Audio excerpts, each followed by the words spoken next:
तो good afternoon. जैसा कि आप सभी लोग जानते हैं, उत्तर प्रदेश में असिस्टेंट प्रोसिक्यूशन ऑफिसर और सिविल जज जूनियर डिवीज़न की बहुत ही अच्छी वैकेंसी आने वाली हैं। उसी से संबंधित दोस्तों, जो उत्तर प्रदेश एपीओ का सिलेबस है और उत्तर प्रदेश पीसीएसजे का सिलेबस है, उसी के अकॉर्डिंग मैं वीडियोज़ बनाता हूँ और सिर्फ वही क्वेश्चन वीडियोज़ में लेता हूँ जो मोस्ट इम्पोर्टेंट हैं। आज का ये वीडियो इंडियन पीनल कोड की जो मोस्ट इम्पोर्टेंट सेक्शंस हैं, जो प्रश्न सिविल जज जूनियर डिवीज़न के एग्ज़ाम में और प्रोसिक्यूशन ऑफिसर के एग्ज़ाम में कई बार पूछे जा चुके हैं, उन्हीं प्रश्नों पर वीडियोज है और उन्हीं वही प्रश्न लिए गए हैं जो एग्ज़ाम में कई बार पूछे जा चुके हैं। तो शुरू करते हैं दोस्तों।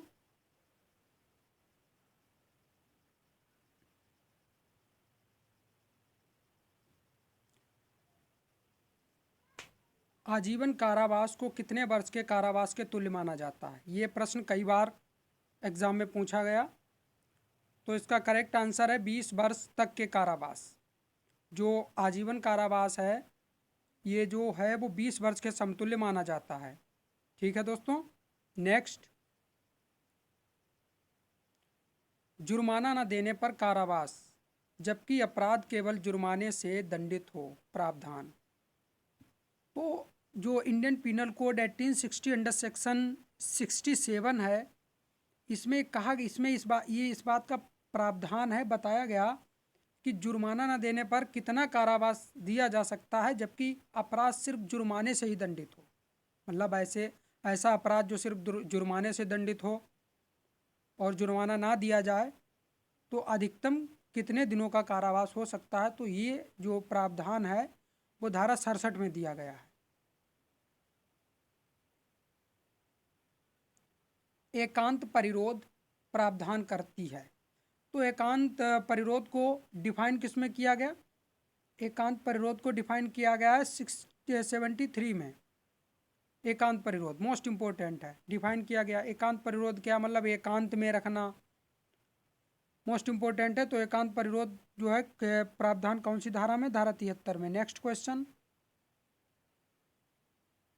ये मोस्ट इंपॉर्टेंट क्वेश्चन है कि एकांत परिरोध अधिकतम कितने दिनों का हो सकता है? तो दोस्तों, ये अधिकतम 3 माह का हो सकता है। अधिकतम 3 माह का होता है और मोस्ट इंपॉर्टेंट क्वेश्चन है कि एकांत परिरोध अधिकतम कितने दिनों का हो सकता है?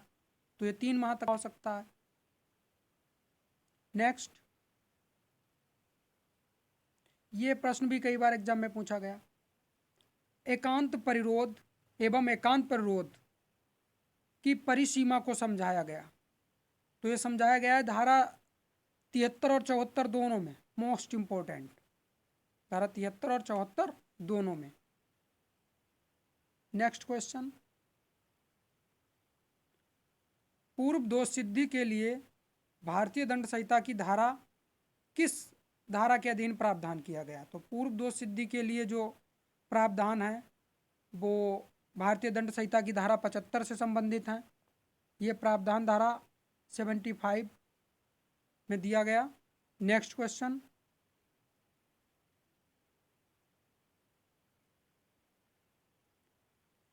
ये जो क्वेश्चन है ये कम से कम 50 बार एग्ज़ाम में आ चुका है, चाहे वो राजस्थान का एग्ज़ाम हो या बिहार का एग्ज़ाम हो या एमपी का एग्ज़ाम हो या झारखंड का एग्ज़ाम हो, अलग अलग प्रकार से पूछा जाता है। सूत्र तथ्यगत भूल क्षम्य है, संबंधित है धारा 76। सूत्र तथ्यगत भूल क्षम्य है, संबंधित है धारा 76 में। मोस्ट इंपॉर्टेंट, ये एक ही प्रश्न कई प्रकार से घुमा के पूछा जाता है। तो जो सेक्शन 76 है इस पे ध्यान देंगे सभी लोग। मोस्ट इंपॉर्टेंट, भूल के आधार पर बचाव से संबंधित बात, आर बनाम टालसन। मोस्ट इंपॉर्टेंट है कि भूल के आधार पर बचाव से संबंधित बात कौन सा है? आर बनाम टालसन। नेक्स्ट क्वेश्चन, कोई बात अपराध नहीं है जो न्यायाधीश द्वारा न्यायिकता कार्य करते हुए की गई है। ये एग्जाम्पल के रूप में भी पूछा जाता है कि उदाहरण दे देगा का खा गा, इस तरह से। जो एग्जाम हम लोग आईपीसी में और सीआरपीसी में बहुत से एग्जाम्पल्स पढ़ते हैं, चाहे वो इंडियन एविडेंस एक्ट हो, तो एग्जाम्पल के रूप में भी 77 कई बार पूछा गया। तो ध्यान देंगे कि कोई बात अपराध नहीं है जो न्यायाधीश द्वारा नियुक्ता कार्य करते हुए की गई है। और ये जो है किसमें कहा गया है, धारा 77 में।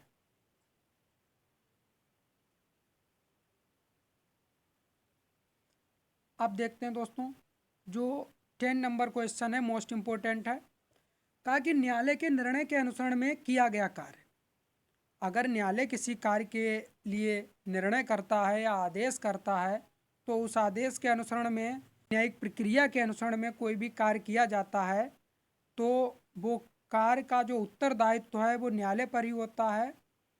और ये जो है धारा 78 में प्रावधान किया गया, बताया गया है। इसका एक एग्जाम्पल भी आप लोग पढ़ते होंगे कि जब कोई जल्लाद किसी व्यक्ति को फांसी पे चढ़ाता है, वो हत्या नहीं गिराया जाता है फांसी के टाइम, तो वो जल्लाद को फिर Indian penal code under section 302 हत्या के लिए क्यों नहीं उससे कहा जाता कि भाई आपने तो इसे फांसी दे दी, अब आपके ऊपर मर्डर लगेगा, 302 में आपके ऊपर मुकदमा चलेगा। क्यों नहीं चलता? क्योंकि ये जो धारा है इसका लाभ मिलता है कि न्यायालय के निर्णय के अनुसरण में किया गया कार्य, धारा 78। तो जल्लाद जब किसी को फांसी देता है तो न्यायालय के निर्णय के अनुसरण में अपना कार्य करता है, इसीलिए वो इससे छूट पाता है।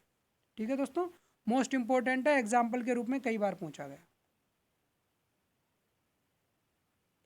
विधि की भूल क्षम्य नहीं है, बहुत इंपॉर्टेंट। देखो इसके ऊपर कई केसेस भी हैं कि विधि की भूल क्षम्य नहीं है, क्योंकि विधि को जानना हमारा अधिकार भी है और हमारी जिम्मेदारी भी। हम अपराध करने के बाद ये नहीं कह सकते कि भाई हमें तो जानकारी नहीं थी। तो इससे संबंधित प्रावधान जो है वो धारा 79 में है। विधि की भूल क्षम्य नहीं है क्योंकि विधि को जानना हमारी जिम्मेदारी है। नेक्स्ट क्वेश्चन, कोई अपराध नहीं है जो दुर्घटना से घटित होता है। मोस्ट इंपॉर्टेंट, एग्जाम्पल के रूप में ये भी कई बार पूछा गया। कोई अपराध नहीं है जो दुर्घटना से घटित होता है। जैसे एग्जाम्पल आपने देखा होगा कि एक कामदार था, मजदूर, अपनी छत पे, और ऊपर से देखता है कि गली में कोई नहीं निकल रहा। पूरी सतर्कता के साथ ये देखकर कि नीचे कोई भी नहीं है और वो ईंट फेंक देता है। होता क्या है कि अचानक वहाँ से सा निकल पड़ता है। तो काके द्वारा जब वो ईंट फेंकी गई थी तो उसने देखा नीचे कोई नहीं है, अचानक सा आ जाता है और ईंट उसके सर पे लगती है, सा की तत्काल मृत्यु हो जाती है। तो इस कंडीशन में जो का है जिसने ईंट फेंकी उसे भारतीय दंड संहिता की धारा 80 का लाभ प्राप्त होगा, क्योंकि ये जो कार्य है उसका इंटेंशन भी गलत नहीं था, ना ही ऐसा कोई उसके अंदर कुछ क्राइम करने का आशय था। तो उसने तो ईंट फेंकी और वो अचानक सा के सर पे गिरी और उसकी मृत्यु हो गई, तो ये दुर्घटना मात्र है। तो जो का है उसे धारा 80 का लाभ मिलेगा। नेक्स्ट क्वेश्चन, धारा 80 से संबंधित सर्वोच्च न्यायालय का प्रसिद्ध वाद, के.एम. नानावती बनाम महाराष्ट्र राज्य। नोट करेंगे आप, हर बार एग्जाम में पूछा जाता है। के.एम. नानावती बनाम महाराष्ट्र राज्य, और ये किससे संबंधित है? धारा 80 से संबंधित है, धारा 80 से संबंधित।